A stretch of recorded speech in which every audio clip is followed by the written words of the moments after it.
Subscribe to our channel by clicking the subscribe button. Click the bell button and enjoy the latest uploads from our channel. ये मत कहो खुदा से मेरी मुश्किलें बड़ी हैं, इन मुश्किलों से कह दो मेरा खुदा बड़ा है, मेरा खुदा बड़ा है। अब मुश्किलों से डरने की कोई जरूरत नहीं है। अब इस मुश्किल घड़ी में कोरोना जैसी महामारी में भी हम निशुल्क क्लासेस लेकर आए हैं, ख्याति क्लासेस, जिसमें हमारा आज का टॉपिक है लाइट पार्ट नंबर 8 में dispersion of a light and scattering of a light. तो डिस्पर्जन ऑफ लाइट क्या होता है, स्कैटरिंग ऑफ लाइट क्या होता है, एग्जाम के लिए बहुत ही यूजफुल। एग्जाम में हर बार इसकी डेफिनेशन पूछता है, इसके बारे में पूछता है। तो हम आज इसके बारे में पढ़ेंगे कि वाकई में डिस्पर्जन ऑफ लाइट है क्या, स्कैटरिंग ऑफ अ लाइट क्या है। तो देखते हैं first of first dispersion of light.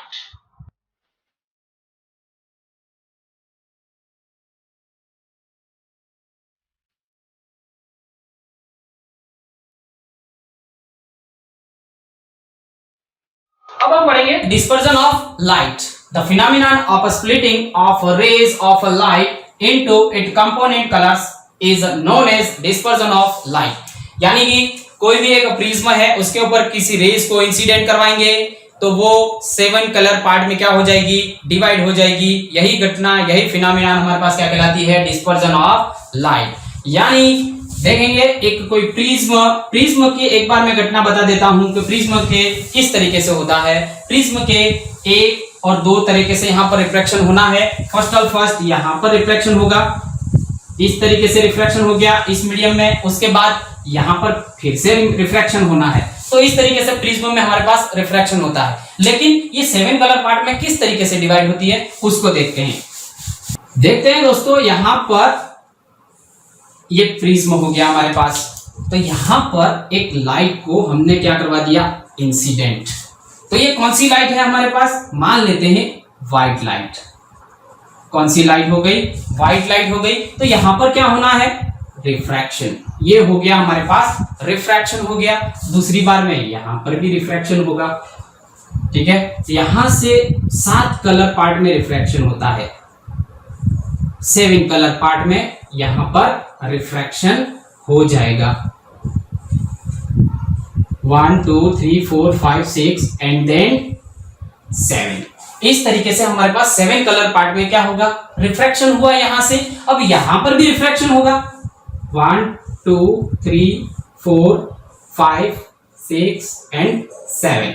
तो इस तरीके से हमारे पास 7 कलर पार्ट में क्या हो जाएगा, रिफ्रैक्शन, जिसको हम एक स्क्रीन पर हम आराम से इसको देख पाएंगे।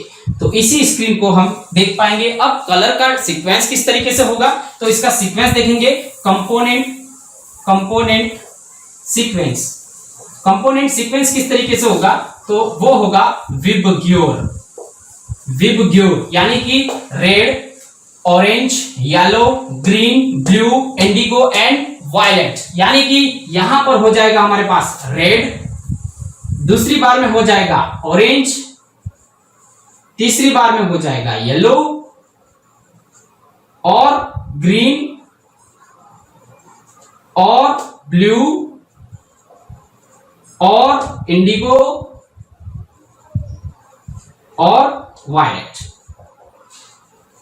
इस तरीके से हमारे पास 7 कलर पार्ट में चेंज हो जाएगा। तो यहां पर एक बैंड नजर आएगा, हमारे पास स्पेक्ट्रम का। इसी को हम कहेंगे स्पेक्ट्रम। क्या कहेंगे, स्पेक्ट्रम।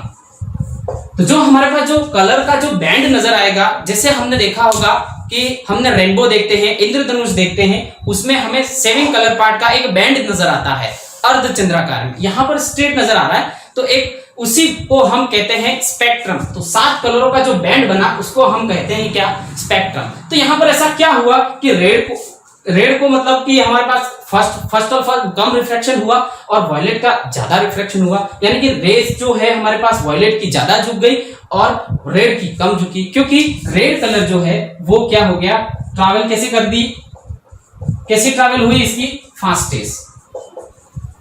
और जो वायलेट का जो है उसका ट्रैवल कैसा हो गया, स्लोरेस्ट हो गया। तो इस तरीके से हमारे पास ये बहुत सी चीजें होती हैं कि रेड कैसे हो गया, वायलेट कैसे हो गया। तो यहाँ पर देखना, तो रेड जो है वो और फास्टर हो गया, उससे थोड़ा कम ऑरेंज, उसके बाद येलो, उसके बाद ग्रीन, उसके बाद ब्लू, उसके बाद इंडिगो, उसके बाद वायलेट। तो इस तरीके से हमारे पास एक बैंड तैयार हो गया। उस बैंड को हमने क्या कह दिया, spectrum.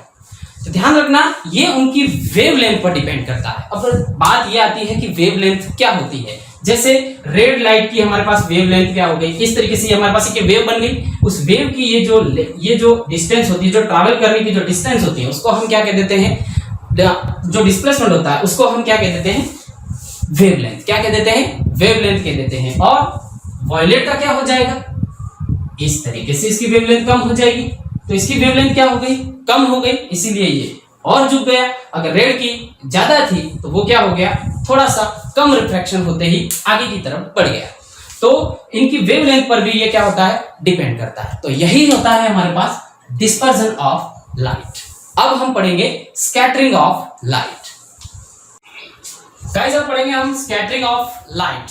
When sunlight is incident on a rough surface or particle in atmosphere, atmosphere की प्रेजेंस में सनलाइट अगर किसी रफ सरफेस पर या किसी पार्टिकल पर इंसिडेंट होता है तो reflected rays are scattered.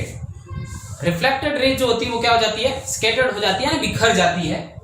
After reflection in same medium, मतलब उसी मीडियम में क्या हो जाती है, वो बिखर जाती है। यानी कि स्कैटरिंग का मतलब होता है बिखरना, यानी कि किसी भी पार्टिकल पर सनलाइट इंसिडेंट होती है तो वो अलग अलग पार्ट में क्या हो जाती है, डिवाइड हो जाती है, मतलब बिखर जाती है। इसी को हम कहते हैं स्कैटरिंग ऑफ लाइट। यानी एक एग्जाम्पल के थ्रू मैं आपको बताऊं, जैसे हमारा एक विंडो है, उस विंडो में एक छोटा सा होल है, तो वो उस होल से अगर कोई रेज इंसिडेंट होगी तो वो क्या होगी, बिखरी हुई नजर आती है। तो वही बेस्ट एग्जांपल किसका है, स्कैटरिंग ऑफ लाइट का। तो अब स्कैटरिंग ऑफ लाइट होता क्या है, ये हमने समझ में आ गया कि स्कैटरिंग ऑफ लाइट का मतलब ही होता है लाइट का किसी पार्टिकल पर या किसी रफ सरफेस पर इंसिडेंट होकर बिखरना उसी मीडियम में। इसी को हम कहते हैं स्कैटरिंग ऑफ लाइट। और स्कैटरिंग ऑफ लाइट डिपेंड किस पे करती है कि ऐसा कब होता है, तो वो एक उसके पार्टिकल पर कि उस पार्टिकल की साइज कैसी है उसके ऊपर डिपेंड करता है। साइज पार्टिकल जितना छोटा होगा उस पर ये स्कैटरिंग ऑफ लाइट क्या होगी, ज्यादा होगी। तो अब दूसरी बार में उसकी वेवलेंथ पर कि वो लाइट जो आ रही है वो कितनी इंटेंसिटी के साथ आ रही है, उसकी कितनी तेजी के साथ आ रही है, उसके ऊपर भी डिपेंड कौन करता है, स्कैटरिंग ऑफ लाइट। तो scattering of light amount of scattering is inversely proportional to 1 upon lambda की पावर 4। यानी कि जो हमारे पास लैम्बडा जो है, where lambda is wavelength of light, यानी जितनी तेज इंटेंसिटी के साथ, जितनी ज्यादा इंटेंसिटी के साथ, ज्यादा वेवलेंथ के साथ अगर कोई रेज इंसिडेंट होगी तो उसका स्कैटरिंग क्या हो जाएगा, उतना ही कम हो जाएगा। तो स्कैटरिंग ज्यादा कब होगा, कोई भी रेज ज्यादा बिखरेगी कब, जब वो कम वेवलेंथ के साथ आ रही है तो वो ज्यादा ही बिखर जाएगी। यानी कि पार्टिकल छोटा होना चाहिए, तो जितना पार्टिकल छोटा होगा उतना हमारे पास क्या हो जाएगी, स्कैटरिंग ऑफ लाइट की फिनोमिनन ज्यादा हो जाएगी। तो यही चीज हम पढ़ा रहे हैं कि स्कैटरिंग ऑफ लाइट क्या होती है। अब पढ़ेंगे हम इसकी कुछ एप्लीकेशंस।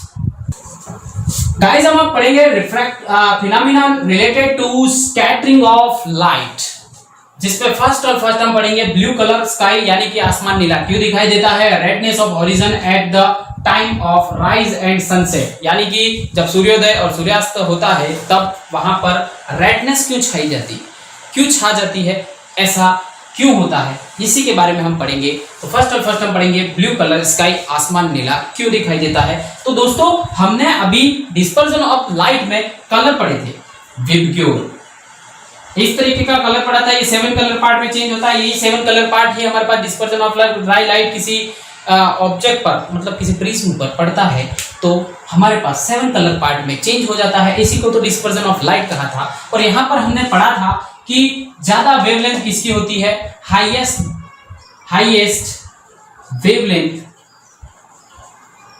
वेवलेंथ किसकी थी, आर की। उसके बाद सबसे कम मिनिमम किसकी थी, मिनिमम हमारे पास वॉयलेट की थी। तो यही क्या होना है यहाँ पर, वही चीज देखते हैं। मैंने कहा था कि स्कैटरिंग किस पर डिपेंड करती है, मॉलिक्यूल्स के साइज पर और उसकी वेवलेंथ पर डिपेंड करती है। तो यहाँ पर ब्लू कलर स्काई में हमें स्काई में ब्लू कलर क्यों दिखाई देता है, उसका ही कारण यही है कि यहाँ पर इन चीजों को देखें तो यहाँ पर सबसे ज्यादा वेवलेंथ किसकी होती है, ब्लू की, और वायलेट की क्या होती है, कम, यानी कि ज्यादा स्कैटर्ड कौन होगा, ब्लू होगा। यहाँ पर क्या हो जाए, ज्यादा स्कैटर्ड कौन होगा, वायलेट होगा, लेकिन ये क्या हो जाएगी, ज्यादा इंटेंसिटी के साथ कौन आएगी, ब्लू आएगी। तो यहाँ पर हमारे पास क्या हो जाएगा, ब्लू ज्यादा स्कैटर्ड होगा, तो इन तीनों को मिलाकर यहाँ पर हमारे पास ब्लू होना है, यहाँ पर क्या हो जाएगा, रेड। तो इन तीनों को हम एक बार देखें तो इस तरीके से, किस तरीके से होगा, तो ब्लू कलर ही हमारे पास क्या हो जाता है, जब एटमॉस्फेयर में जब मॉलिक्यूल्स के ऊपर रेज इंसिडेंट होगी, लाइट इंसिडेंट होगी, तो वो ब्लू कलर को ज्यादा ही स्कैटर्ड कर देगी। क्योंकि रेड कलर का स्कैटर्ड कम होता है किसकी तुलना में, ब्लू कलर की तुलना में। ऐसा क्यों, ऐसा इसलिए क्योंकि हमारे पास स्कैटरिंग क्या था, scattering is inversely proportional to lambda, wavelength पर डिपेंड करता था। तो इसकी वेवलेंथ जिसकी ज्यादा होगी वो कम स्कैटर्ड होगा, तो रेड क्या हो जाएगा, कम स्कैटर्ड हो जाएगा, और ब्लू क्या हो जाएगा, ज्यादा स्कैटर्ड होगा। इसकी वजह से हमारे पास उसके अलग अलग डायरेक्शन में ब्लू कलर जहां से भी देखेंगे वहां पर हमें ब्लू कलर ही नजर आएगा। इसीलिए हमारे पास स्काई में कलर कैसा दिखाई देता है, स्काई का ब्लू कलर दिखाई देता है, आसमान नीला इसी वजह से दिखाई देता है, क्योंकि ब्लू कलर उस एटमॉस्फेयर में क्या हो जाता है, स्कैटर्ड ज्यादा हो जाता है, जिसकी वजह से वो अपने अलग अलग डायरेक्शन में जहां पर भी देखेंगे हम वहां पर हमें ब्लू कलर नजर आएगा। दूसरी बात करते हैं अपन किसकी, redness of horizon at the time of rise and sunset. अब दोस्तों एक चीज देख ली हमने कि सन अर्थ से बहुत दूरी पर है, बहुत दूरी पर, तो वहां तक रेस को आने तक ब्लू तो पहले ही स्कैटर्ड हो जाएगा और रेड स्कैटर्ड नहीं होगा। तो वहां पर क्या होगा, रेड की हमारे पास वेवलेंथ क्या होगी, ज्यादा होगी, वो फास्टेस्ट ट्रैवल करेगी, तो ज्यादा ही तेज तरीके से वो हमारे अर्थ तक पहुंचेगी। वहां तक ब्लू ऑलरेडी पहले से स्कैटर्ड हो चुका होगा, तो इस वजह से हमारे पास यहाँ पर सिर्फ और सिर्फ कैसी दिखाई देगी, वो रेड दिखाई देगी। इसीलिए सूर्योदय और सूर्यास्त के समय हमारे पास लालिमा छाई जाती है, वो इसीलिए होता है स्कैटरिंग ऑफ लाइट, क्योंकि रेड कलर की मतलब वेवलेंथ जो होती है वो बहुत ही ज्यादा होती है, वो ज्यादा स्कैटर्ड नहीं हो पाता है, वो सीधा अर्थ तक पहुंचता है, जिसकी वजह से हमें चारों जगह अर्थ ही रेड नजर आता है और हमारे आंखों तक रेड कलर ही हमारे पास आ जाता है। इस वजह से सूर्योदय और सूर्यास्त के समय हमें रेड दिखाई देता है। दोस्तों आज इतना ही, कल हम पढ़ेंगे आई एंड आई डिफेक्ट, और तब तक के लिए सुरक्षित रहें, खुश रहें और निरंतर हमारे इस ख्याति क्लासेस के वीडियोस को देखते रहें और कोरोना जैसी महामारी में पढ़ाई निरंतर जारी रखें और अपने एक उज्जवल भविष्य का निर्माण करें। तब तक के लिए जय हिंद, जय भारत।